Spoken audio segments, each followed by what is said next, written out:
You see this white Ponmo, if it's always giving you issues, you will cook it, soup will finish, but the Ponmo will still be strong. Come, let me show you the best way to treat this Ponmo. First, you are going to wash it very clean.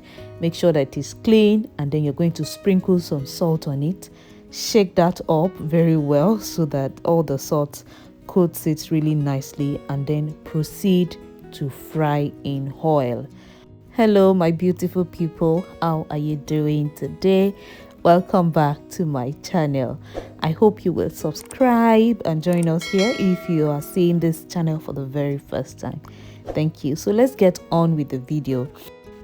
I'm just going to fry this until it is crispy, and you will notice that the size will also reduce.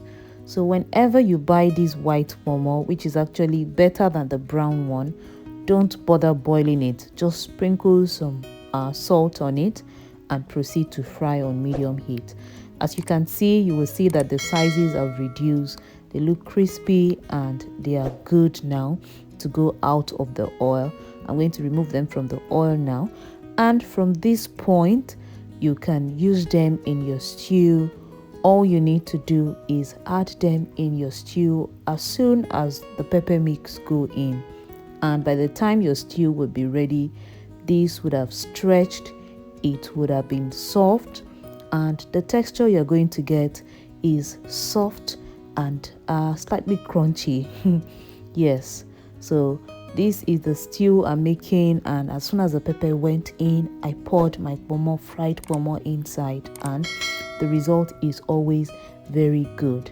This tip has never failed me before. So I want to urge you to try it the next time you're making white Ponmo and let me know how it goes. Thank you for watching. Bye-bye.